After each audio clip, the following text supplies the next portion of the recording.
시간 우리에게 주신 하나님의 말씀은 베드로전서 1장 1절에서 12절까지의 말씀입니다.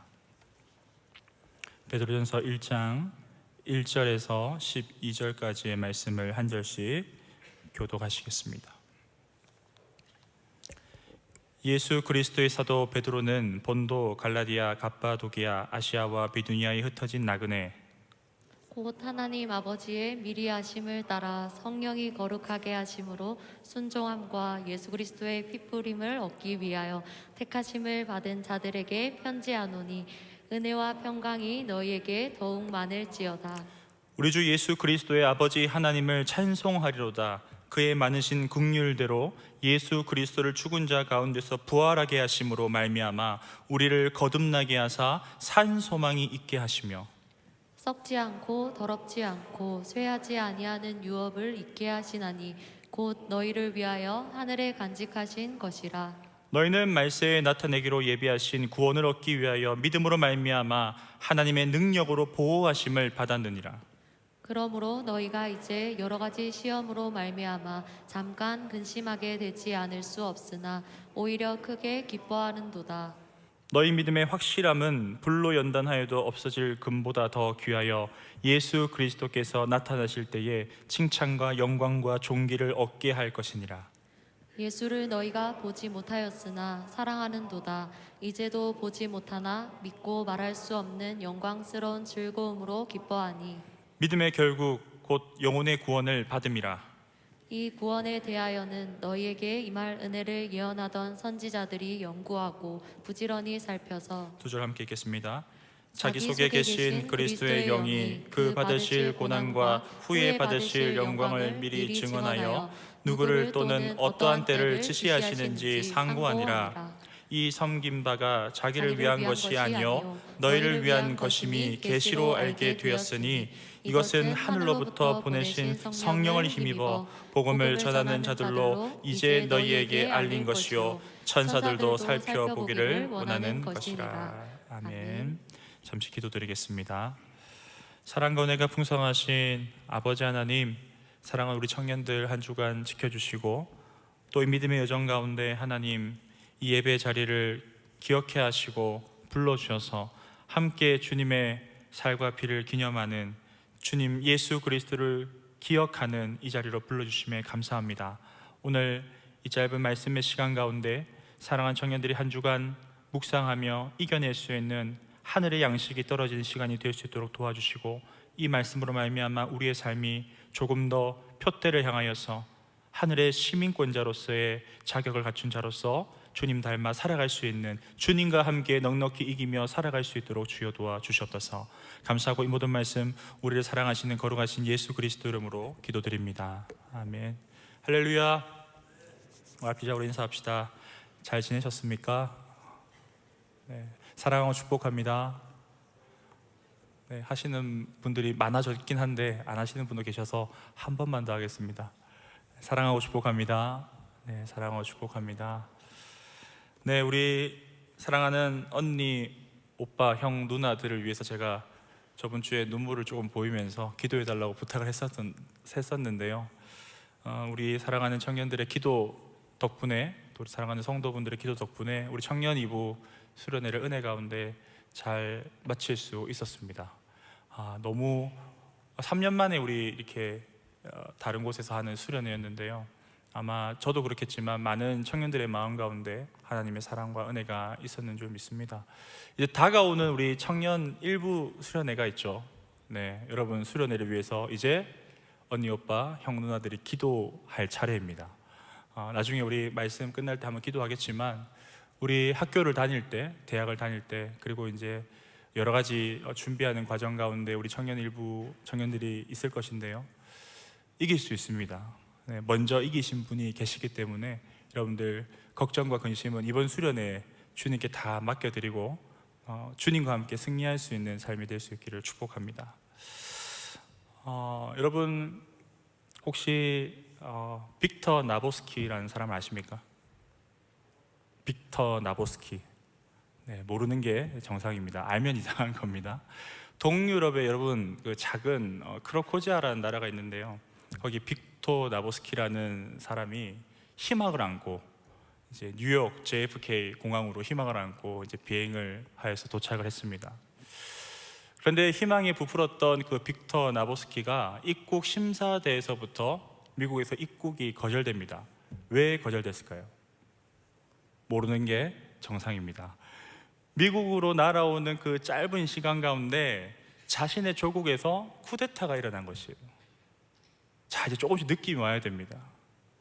그 쿠데타가 일어났다는 것은 일시적으로 국가가 멈춰버린 거예요. 모든 여권과 비자가 멈춰버린 것입니다. 그래서 다시 조국으로도 이 빅터는 돌아갈 수 없고, 그리고 미국에 입국할 수도 없는 처지가 되었습니다. 그래서 장장 9개월이나 이 공항 출국장, 이 면세 지역에서 그가 이제 생활을 하게 되는데요. 그런데 결말은 갖은 이런 해프닝과 노력 끝에 미국에 입성에 성공하게 됩니다. 누구의 이야기일까요? 사진 한번 띄워주시겠습니까? 네, 영화 이야기입니다. 네, 여러분 혹시 조금 나온 지가 오래된 영화라서 보신 분도 있고 보지 못한 분도 계실 텐데요. 톰 행커스라는 당대 유명한 배우가 찍은 터미널이라는 영화의 사실 줄거리입니다. 근데 중요한 것은 이게 실화의 바탕으로 한 영화라는 거예요. 실제는 이란 사람인 메르한 카리미 나세리, 이름도 어렵죠. 메르한 카리미 나세리라는 사람의 실화를 재구성해서 만들어진 작품인데요. 당시에 이란이 이제 정권이 어려울 때 이 저항 운동을 펼쳤던 사람이 바로 이 사람이었습니다. 그래서 영화에서는 그가 희망을 안고 미국으로 나오는 것처럼 나왔지만 실제 이 메르한 카리미 나세리는 추방을 당하게 되어서 정말 어느 나라에서도 받아줄 수 없는 상황이 되었는데, 그래서 이 프랑스의 샤를 드롤 국제공항에 어렵게 입국을 하게 됩니다. 그래서 영화에서는 9개월 정도 거기서 체류하지만 1988년부터 2006년까지 여러분 18년 동안 공항에 체류하게 됩니다. 아무도 놀라지 않네요. 저는 엄청 놀랐는데요. 2006년까지면은 뭐 그렇게 옛날인가요? 우리 청년 일부에 비하면 그렇게 옛날은 아니죠. 2000년대 이후니까 1988년도부터 2006년까지 18년 동안 공항 생활을 했다는 거예요. 어떻게 적응을 했냐면 이제 아침부터 이제 거기서 모든 이제 자기의 생체 리듬을 맞춥니다. 스스로 주변을 청소하고 이제 새벽에 청소하다가 이제 승객들이 몰려오면 이제 화장실에 가서 그제서야 이제 세면을 하면서 하루를 시작합니다. 공항 직원들이 그를 안타깝게 여겨서 때때로 옷을 빨아주기도 하고요. 그리고 소파나 의자 등을 그 공간을 마련해서 제공해 줬다고 합니다. 그리고 구한 라디오를 듣기도 하고요, 책을 읽기도 하고 일기를 쓰는 것이 그의 대부분의 하루였습니다. 그렇게 몇 년을 보냈다고요? 네, 18년을 보냈다고 합니다. 그래서 그때 그가 작성한 일기가 이 영화 터미널, 더 터미널맨이라는 이 이름으로 자서전으로 먼저 영국과 독일과 폴란드와 일본, 중국 등에 이제 출간이 되면서 이 사람의 일대기가 유명해지게 되었습니다. 제가 이렇게 자세한 영화 얘기를 한 지가 되게 오래된 것 같은데요. 꼭 해야 되는 어떤 포인트가 있어서 제가 먼저 좀 예화를 들었습니다. 여러분, 지금도 믿기지 않지만 지구 어딘가에는 자신의 고향을 떠나서 자신의 의지와는 상관없이 전 세계 곳곳에서 망명한 것 같듯이 살아가는 사람들이 있다라는 것이에요. 근데 그들 마음이 다들 어떻겠습니까? 원하든 원치 않든 자기 고국을 떠나와서 정처 없이 떠나다니는, 오늘 본문에 나오는 흩어진 나고네와 같은 인생을 사는 사람들이라면 그렇게 참 기쁘지만은 않을 것 같다라는 묵상을 해보게 됩니다. 왜냐하면 돌아갈 곳에 대한 기대감 혹은 돌아가지 못할 것에 대한 불안감이 동시에 존재하기 때문입니다. 더욱이 이게 불안감으로 더 크게 느껴온 이유가 무엇입니까? 스스로의 힘만으로 갈 수가 없는 일일 수가 있다라는 것이죠. 사실 우리가 여러분 예수님을 만나기 전, 여러분 예수님을 만난 순간들이 있지 않습니까? 예수님을 만나기 전 이러한 이민자와 같은 삶을 살았다면 여러분들 믿으시겠습니까? 그냥 평범한 가정에 태어나서 좋은 교육을 받고 아니 조금 부족하지만 다복한 행복한 그런 시간들을 보내면서 자라왔다. 오늘 여기서 예배를 드리고 있다 생각하는데, 예수를 알기 전에 우리의 신분이 무엇과 같았냐면요, 나그네와 같은, 이민자와 같은, 마치 세상은 우리를 향하여서 그냥 이민자가 아니라 불법 체류하고 있는, 뭔가 공존할 수 없는 사상과 생각과 무언가를 가지고 있으면서 우리 사이에 껴서 살아가려고 노력하는 불법 체류자와 같은 인식을 사실 우리가 받고 있다라는 것이죠. 부정하고 싶지만 사실 여러분들 살아갈 때 그리스도인으로 살아가는 것이 그렇지 않습니까? 분명 이 세상 속에서 여러분 똑같은 땅을 디디면서 우리는 살아갑니다. 이 대한민국에서, 대구광역시에서, 우리 각자의 자리에서 그렇게 관계하고 열심히 무언가를 하며 살아갑니다. 그런데 여러분들 마음에 예수님을 만나지 않았다면, 아직도 그 예수님이 주인이 되지 않는다면 우리는 끊임없이 공허할 수밖에 없는, 눈치를 볼 수밖에 없는 이민자와 같은 삶을 살 수밖에 없다라는 것입니다. 사실 우리가 젊은 날에 하고 있는 방황, 젊은 날에 오는 시험과 어려움이 사실 이것과 관련되어 있는 것이죠. 우리의 영혼은 알고 있습니다. 돌아갈 곳이 있다는 것을. 그런데 우리 영혼이 스스로가 그곳으로 갈 수가 없습니다. 무엇이 있습니까? 죄로 말미암아. 그래서 오늘 본문에서도 우리가 살펴보겠지만, 예수 그리스도가 우리 삶을 주장하시지 않는다면, 오늘 우리가 힘써 찬양하였던 그 표대를 향하여서, 그리스도를 향하여서 그분과 함께 그 완성되어 나가는 하나님 나라를 살아나간다는 인식이 없다면, 그리스도인이라는 흩어진 나그네라는 그 정체성이 없다면, 우리는 돌아갈 고향, 본향이 있음에도 불구하고 엉뚱한 곳을 가고 있는 인생이 될 수도 있다라는 것입니다. 그러한 유리하는 인생, 그러한 방황하는 인생이 누구를 만나면 변한다고 합니까? 예수님을 만나면 변하는 것입니다. 오늘 본문은 이러한 예수님을 만난 사람들, 예수님을 따르고 예수님을 우리에게 주신 그 십자가의 사랑과 생명을 소유한 사람들, 그 변화된 사람들을 그리스도인, 나그네라고 하는데요, 오늘 우리가 말씀을 살펴보면서 그 의미와 정체성, 그리고 우리가 이 땅을 살아갈 때에 어떠한 신분을 회복하여서 그 나라에 도착하게 되는지를 같이 한번 살펴보고자 합니다.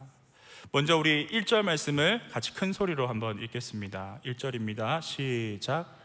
예수 그리스도의 사도 베드로는 본도, 갈라디아, 갑바도기아, 아시아와 비두니아에 흩어진 나그네.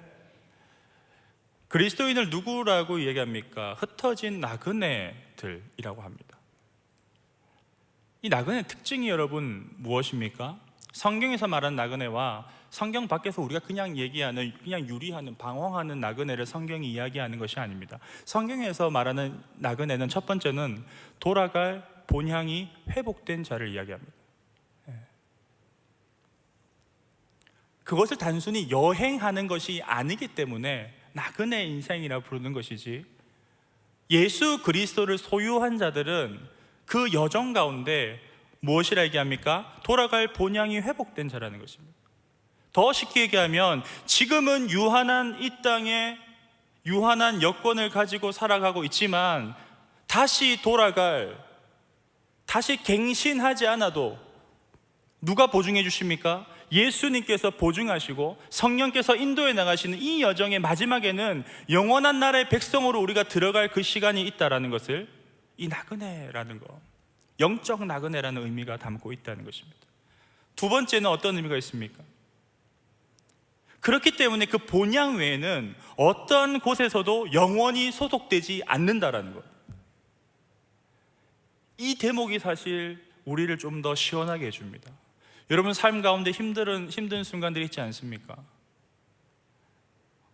우리 청년 이브 수련회 때 귀한 우리 강사 목사님, 임영규 목사님 오셔서 참 힙한 설교를 이틀 동안 해주셨는데요, 우리가 이렇게 믿음으로 막 가슴이 뜨겁다가도 회사에 가면 박 팀장 앞에서, 내가 정말 싫어하고 나를 공격하는 사람 앞에서, 내가 풀 수 없는 문제와 환경 속에서 여러분 자유하고 있습니까?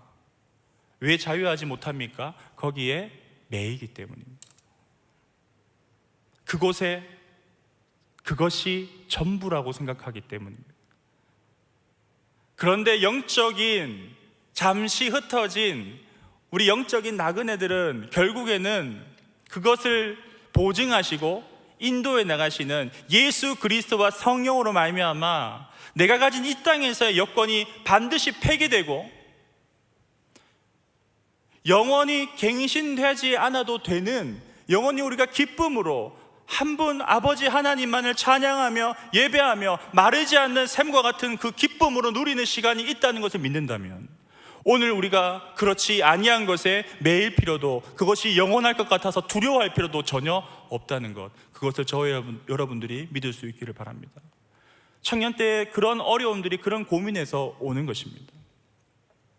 그래서 요한복음 15장 19절은 이런 영적 나그네의 이 땅의 삶을 이렇게 표현하는데요. 요한복음 15장 19절을 함께 큰 소리로 읽겠습니다. 시작. 너희가 세상에 속하였으면 세상이 자기의 것을 사랑할 것이나 너희는 세상에 속한 자가 아니요 도리어 내가 너희를 세상에서 택하였기 때문에 세상이 너희를 미워하느니라. 그렇죠. 제 말이 아닙니다. 여러분, 어디에 속한 사람입니까? 어디에 매여 있는 사람입니까? 그래서 제가 서두에 얘기했듯이 정체성이 중요한 것입니다. 바로 아는 것이 중요한 것입니다.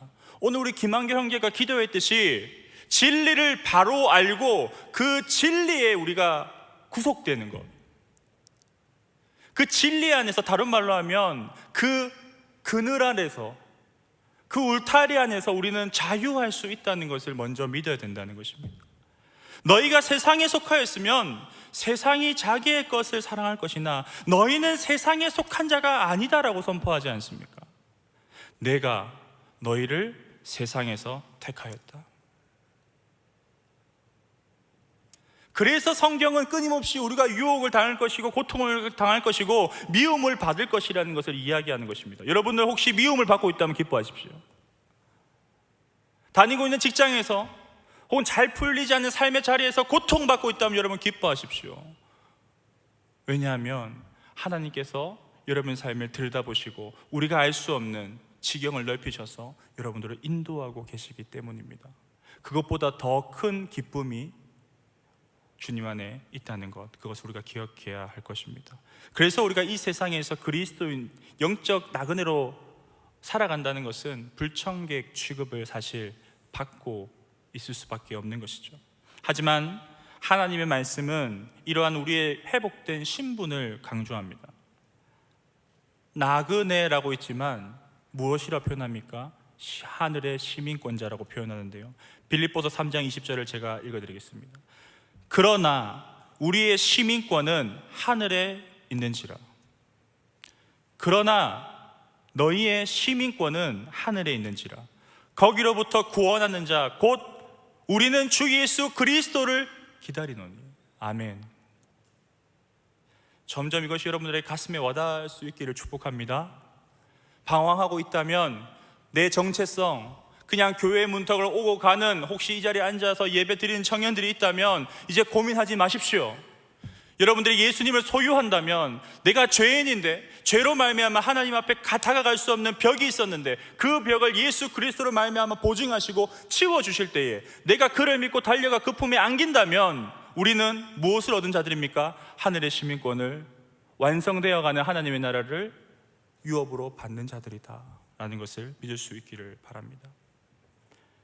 지금 빌립보서 3장 20절 말씀에 우리가 누구이고 무엇을 가졌으며 누구를 기다린다고 얘기합니까? 우리가 바로 하늘의 시민권자들, 하나님의 백성들, 하나님의 자녀라고 얘기하면서 그 하나님 나라의 시민권을 가지고 있는 자로서 그가 다시 오실 이 땅의 진정한 왕 예수 그리스도를 통해 완성될 그 나라를 기대할 수 있는 존재다. 여러분들은 그러한 존재입니다 라고 선포하고 있는 것입니다. 할렐루야.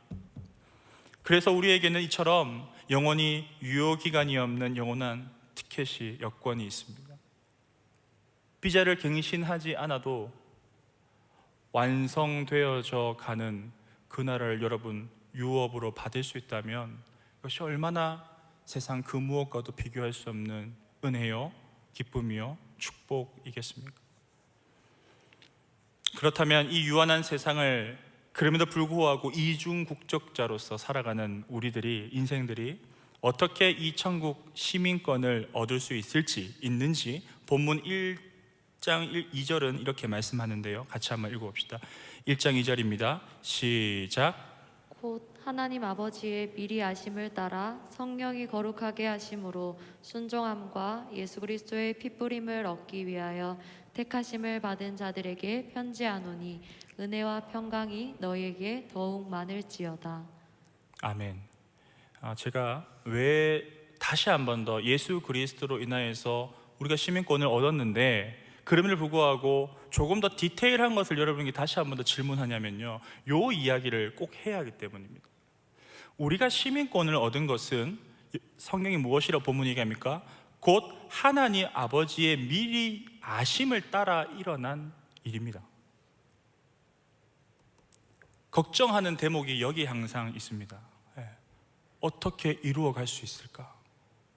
정말 내가 내 삶이 끝날 때 그분이 완성되어서 오시든 내가 죽어서 먼저 가든 나는 그 나라의 문턱에서 그 문턱을 넘어설 수 있을 만한 사람일까? 청년회 때 그런 질문을 많이 하더라고요. 이것을 성화와 구원의 문제라고 하죠. 이런 베드로전서 1장 2절을 꼭 여러분들 잘 기억하십시오. 먼저는 성령께서 예수 그리스도를 주인으로 삼는 자들을 성령께서 어떻게 하신답니까? 거룩하게 하시는 줄 믿으십시오. 두 번째는 그 하나님의 말씀과 법도에 여러분이 의지적으로 하는 것이 아니라 그 성령께서 순종하게 하신다는 것을 믿으십시오. 또한 예수님의 보혈로 내가 노력해서 내가 고백해서 죄를 사함받는 게 아니라 나를 고백하게 하시며 이것을 미리 예정에 따라 아심에 따라 이루어 가시는, 먼저 나를 택하신 그분께서 죄사함을 할 수 있도록 예수님의 보혈로 죄사함을 받도록 인도해 가신다는 것. 더욱이 마지막에 이 구원의 은혜를 내가 얻어내는 것이 아니라 값없이 받는다는 것. 이 모든 것을 하나님이 미리 아심으로 택하셨다라는 것이 우리에게 정말 큰 힘과 위로가 된다는 것입니다. 조금 어려울 수 있습니다. 하지만 이 설교를 들어놓으면 지금 이해되는 분들도 있겠지만 우리 대학부 청년들은 이 본문 구절을 잘 한번 묵상해 보십시오. 쉽게 한 번 더 정리해드리면 내 의나 내 노력으로 할 수 있는 애초의 일이 아니라는 것입니다.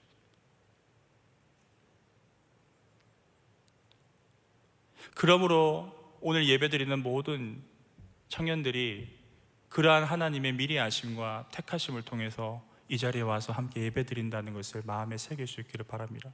그러할 때에 우리 모두는 이 땅을 잠시 살아가고 있는, 이 땅의 나그네 인생을 살아가고 있는 유한한 여권과 비자를 들고 있는 자임의 동시에 누구입니까? 영원한 하늘에 속한 은혜 이중 국적자라는 것이죠.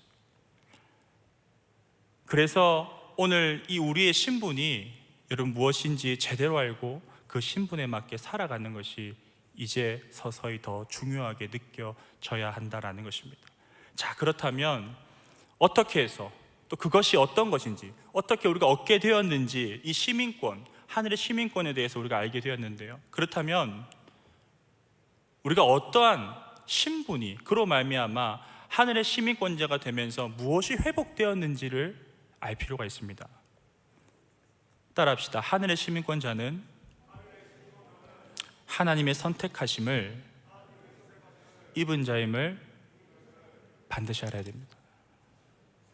우리가 이 땅에 유한한 시민으로 살아가지만 또 영원한 나라의 시민으로 살아가는 이 영적 정체성의 뿌리의 핵심은 무엇이냐면 바로 하나님의 선택이라는 것이에요.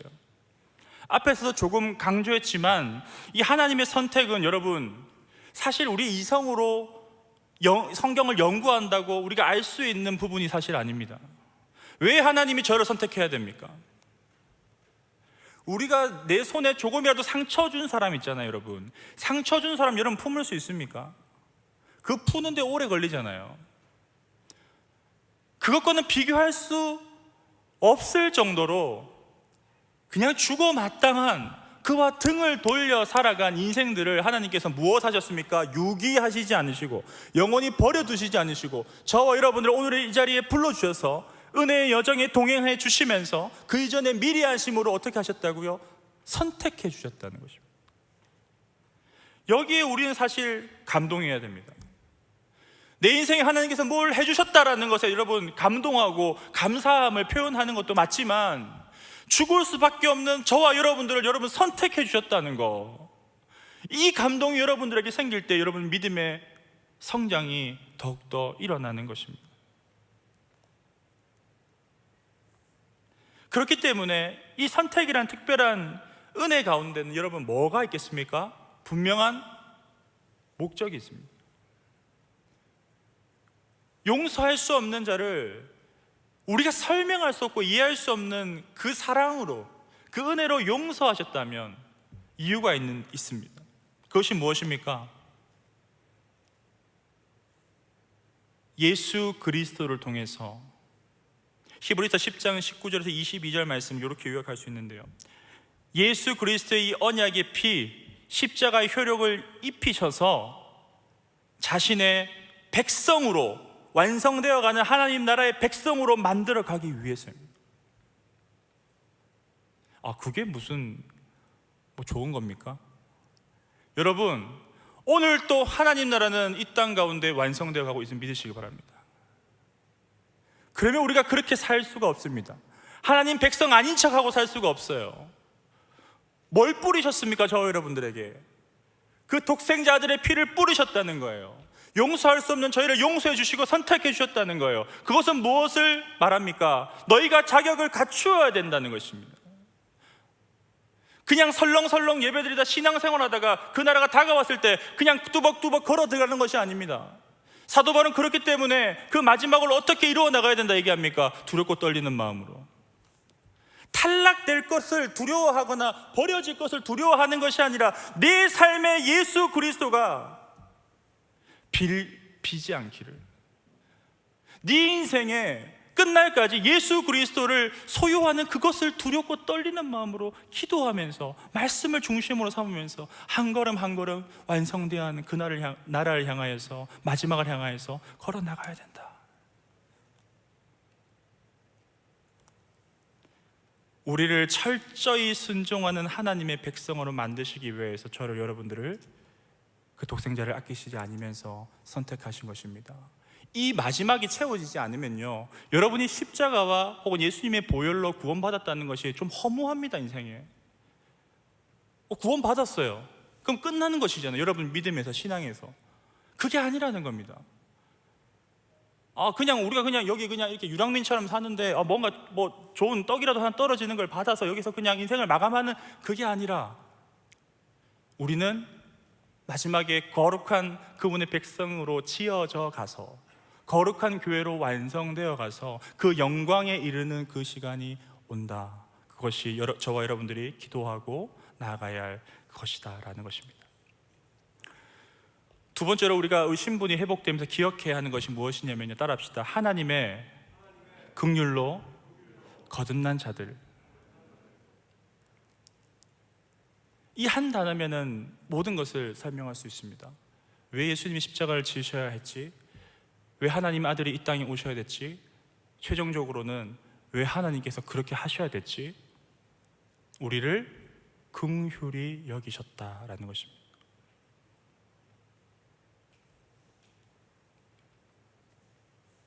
뭔가 더 설명을 하고 싶은데요, 설명할 수 없어요. 더 연구해서 이 하나님과 하나님의 말로 다 할 수 없는, 이해할 수 없는 이 선택과 긍휼을 설명하고 싶은데요, 설명을 할 수가 없습니다. 그냥 사랑하셨기 때문에. 왜 우리가 그런 거 있잖아요, 정말 미워서 여러 가지 방법들을 해봤는데 마지막 그 가르치는 사람이, 혹은 아비가, 혹은 그 사람 책임지는 사람이 마지막에 할 수 있는 것이 무엇인지 아십니까? 저도 부모가 되어 보니 그 고쳐지지 않는 아이를 마지막까지 사랑하는 것밖에 없더라고요. 얼마나 많은 시간을 들였습니까? 에덴에서 쫓겨날 때부터 그 작은 민족을 선택하셔서 매를 대시기도 하고 축복을 하시기도 하고 잡혀가기도 하시다가 다시 돌아오기도 하시다가 유랑하게 하시다가 안 되는 겁니다. 최종적으로 무엇이 필요했습니까? 우리가 늘 그런 말을 하지 않습니까? 내 가장 사랑하는 것을 주님께 드리겠습니다. 그거 하나님이 일방적으로 요구하신 것이 아닙니다. 하나님은 저희가 줄 수 없는 것을 주셨습니다. 독생자를 우리에게 주셨습니다. 그 긍휼, 그 은혜, 그 진한 하나님의 사랑을 받은 사람이 이 땅을 남들은 유리하면서 방황하며 지내는 흩어진 나그네와 같은 인생이라 하지만 저희는 하늘의 시민권자를 가진 자들의 삶이다, 영광이다라는 것입니다. 이러한 하나님의 나라의 시민권자를 회복한 자들에게 오늘 본문은 조금 더 자세하게 어떠한 선물, 은혜를 주셨는지 세 가지 정도를 마지막으로 한번 나눠보려고 하는데요. 3절 말씀을 크게 한번 읽어봅시다. 3절입니다. 시작. 우리 주 예수 그리스도의 아버지 하나님을 찬송하리로다. 그의 많으신 긍휼대로 예수 그리스도를 죽은 자 가운데서 부활하게 하심으로 말미암아 우리를 거듭나게 하사 산 소망이 있게 하시며. 첫 번째로 살아있는 리빙 홉, 소망을 주셨습니다. 위기를 극복할 때 무엇이 필요합니까? 희망, 소망이 필요합니다. 다른 어떤 순간적인 기지나 말과 또 도움은 사실 그렇게 도움이 되지 않습니다. 그런데 우리 인생을 전체로 봤을 때 삶이 꼬꾸라져서 무너진 운동장과 같이, 기울어진 운동장과 같이 흘러갈 수밖에 없는, 죄로 죽음으로 흘러갈 수밖에 없는 우리에게 뭘 주셨다 하십니까? 신분이 바뀜을 통해서 살아있는 소망 예수 그리스도를 저와 여러분들에게 선물해 주심을 믿으시기 바랍니다. 예수는 나의 힘이요 예수는 나의 생명이라. 예수는 나의 참 기쁨 참 소망. 예수는 나의 힘이라. 여러분, 예수님이 힘이 되십니까? 당시 이 편지를 쓰는 베드로는요, 네로의 박해 가운데 정중앙에 있었습니다. 기독교인이라고 얘기하면 어디에서 일을 할 수도 없는, 무언가 팔아 장사하기도 힘든 그 이름을 달고 살아가야 되는 게 무엇입니까? 그리스도인인 거예요. 이러한 절망 가운데 있는 성도들에게 사실 이 편지를 쓰고 있는 거예요. 여러분, 그 소망이 무엇이라 얘기합니까? 예수 그리스도다. 이것에 비하면 우리의 힘듦은 어느 정도 참을 만한 힘듦이지 않습니까, 여러분? 그럼 우리는 노래해야 됩니다. 예수는 나의 힘이십니다. 믿으십니까? 예수는 나의 소망이십니다. 두 번째로 4절 말씀을 같이 읽겠습니다. 4절입니다. 시작. 썩지 않고 더럽지 않고 쇠하지 아니하는 유업을 잊게 하시나니 곧 너희를 위하여 하늘에 간직하신 것이라. 둘째로는 하나님의 그 나라의 상속자로서 유업을 얻을 것이다, 얻게 하셨다라는 것이에요.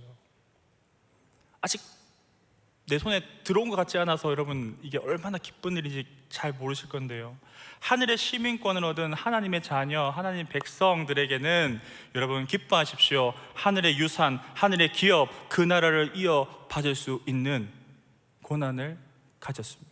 저와 여러분들이. 그곳은 썩지 않고 시들지 않는 영원한 곳입니다. 그 하늘의 기업을 이을 자가 누구입니까? 저와 여러분들이라는 것입니다. 예수님께서 다시 오실 때 이 세상의 나그네로 겪었던 모든 고난과 시련을 참고 견딘 사람에게 여러분 다시 한 번 더 제가 여러분 선포하노니 하늘의 기업을 선물로 주신 줄 믿으시기 바랍니다. 그 기업을 준비하는 삶을 우리는 살아야 됩니다. 은혜로서 살아가는 이중 국적자들, 그런 저와 여러분들에게 필요한 것은 무엇입니까? 그 기업을 이을 것을 준비하는 삶을 계속해서 살아가야 된다는 것입니다. 5절 말씀을 한 번 더 힘차게 읽겠습니다. 5절입니다. 시작. 너희는 말세에 나타내기로 예비하신 구원을 얻기 위하여 믿음으로 말미암아 하나님의 능력으로 보호하심을 받았느니라. 아멘. 세 번째로, 하나님의 능력 안에서 여러분 완전한 보호가 저와 여러분들 사이에 있는 줄 믿으시기 바랍니다. 이 땅의 나그네로 살아가면서 세상은 그렇게 위협할 것입니다. 조롱할 것입니다. 많은 위험과 어려움이 있을 것입니다. 그러나 우리는 어떠한 하나님을 믿고 있습니까? 어떠한 능력의 주님을 주인으로 모시고 성령의 인도하심으로 살아갑니까? 우리를 완전히 보호해 주시는데 단 1%도, 단 하나도 빠짐이 없는 그런 능력 있는 분을 우리는 믿음으로 보호받고 있다라는 것입니다. 이 보호는 우리의 생명과 안전을 뜻하는 것이기도 한데요, 당시에는 무엇이냐면 우리가 3절에서 아까 산 소망을 가진 성도들, 어려움을 겪고 있는 그들을 이야기하였듯이 그들의 믿음을 지켜주신다라는 것도 같이 동시에 의미한다라는 것입니다. 모든 것을 책임지십니다, 여러분. 그래서 이를 통해서 하나님께서는 우리가 이 나그네로 이 땅에 유한한 국적을 가지고 오늘을 살아가지만 확실한, 무엇 하나 확실하지 않는 뿌연 이 나라를 살아가는데도 확실한 믿음으로 살아갈 수 있도록 도우시고 보호하시는 분이시다라는 것입니다. 이처럼 하나님의 선택을 입어서 여러분 하나님의 자녀로, 거룩한 백성으로, 하늘의 시민권자로 거듭난 성도는 여러분 상황과 조건을 초월해 온전한, 우리가 쭉 나열한 이러한 믿음을 소유할 수 있습니다. 노력해서 얻는 것이 아님을 제가 이야기했지요. 우리가 예수 그리스도를 믿으면 그 믿음이 우리 가운데 있는 줄 믿으시기 바랍니다. 내가 그 예수를 믿으면 그 예수님의 권세와 능력이 우리 가운데 있는 줄 믿으시기 바랍니다. 내가 성령 하나님을 의지하면 성령께서 우리를 근심하게 하시고 우리가 죄를 피하려고 노력하지 않아도, 내가 죄를 지어 고통스러워하지 않아도 그것을 대신해서 아파하시고 공감하시고 오늘 또 이길 수 있는 힘과 능력을 그 성령께서 이것을 충만함이라고 얘기하는데요, 그러한 성령 충만함을 저와 여러분들에게 주시는 줄 믿으시기 바랍니다. 여러분, 국가대표에게 올림픽을 준비하는 이 4년은 지옥 같습니다. 하지만 여러분, 태릉원이라 하나요? 태릉 선수촌에 들어간 사람들 불평하는 거 본 적 있습니까? 제가 정확히 이름 생각은 나지 않는데 유도 선수인데요, 연골이 다 닳았대요. 무릎이랑 여기 팔꿈치 같은데. 그런데 불평하지 않습니다. 오히려 더 닳아지더라도 나는 이번 올림픽에서 무엇을 위해서? 국가를 위해서. 조금 자세하게 가면 나를 불러준 국가를 위해서 목숨을 바치겠다라고 얘기합니다. 그래서 타지 못할 줄이 없고요, 맺히지 못할 사람이 없는 거예요. 자기보다 더 한 1.5배는 무거운 사람도 맺히는 연습을 하루에 수백 번, 수천 번 한다고 합니다. 왜냐하면 이 국가가 부른 이들이라는 이 자부심과 정체성, 그리고 배신하지 않는 땀과 노력이 결국 메달이라는 열매를 가져다 준다는 것을 그들은 믿고 있기 때문이에요, 여러분. 하물며 산 소망을 믿는, 우리를 살리신 그 예수님을 기다리는, 마지막 그때 하나님 나라의 완성을 기다리는 우리가 그의 부르심에 가슴 뛰지 않을 수 있겠습니까? 세상은 코스모스라고 합니다, 원어로. 잘 정리된 하나님이 창조하신 그 세계를 의미하기도 하지만 조금 더 가까운 곳은 그 창조로부터 멀어져서 흐트러진, 벗어난, 무질서한 그 코스모스 세상 가운데 성경은 우리가 나그네와 같이 살아가고 있다고 얘기합니다. 마지막에 제가 강조하였듯이 여러분, 우리는 기억해야 합니다. 오늘도 여러분은 부르시는 분이 있습니다. 여기 여러분 그냥 와 앉아 있는 것 같다라고 생각하는 분들이 간혹 있을 수 있습니다. 제가 거의 매주 설교에 비슷한 예화를 계속하고 있는데요, 여러분 그럴 나이 아니지 않나요? 싫은 거 싫다고 얘기할 수 있고, 특히 MZ세대들은 부모님이 여기 가라 한다고 가지 않아도 되지 않습니까? 왜 와 있습니까? 내 영혼은 아는 것이에요. 하나님의 사랑을 안다니까요. 10대를 지나서 20대를 지나 보니까요 조금 느꼈어요. 20대, 30대 지나면서는 좀 더 많이 느꼈어요. 여러 가지 수련회나 활동들, 예배를 통해. 근데 여러분 30대 우리 청년들 더 크게 느끼지 않습니까? 인생을 살아가다가 유리하고 방황하는 것 같은 그 세상이 말하는 나그네 인생이라고 생각했는데, 예수를 믿으면 믿을수록, 그를 알면 알수록, 말씀을 펼치면 펼칠수록, 그와 대화하기 위해서 기도하면 기도하고 예배하면 예배할수록 하나님의 흐트러짐 없는 오늘 또 나를 향하신 그 사랑이 존재하는구나. 38이 되어서 두 아이의 아빠가 되니까 더 많이 느끼는 것 같아요. 여러분 결혼하십시오. 느낄 수 있습니다. 아들을 아끼지 않는다는 것은, 우리 강사 목사님이 아브라함이 미쳤다라고 얘기했죠. 네, 강한 표현이죠.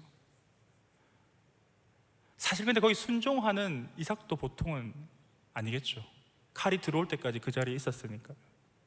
저와 여러분들이 그 아버지의 마음을 이해하고 순종하는 아들의 마음이 될 수 있기를 축복합니다.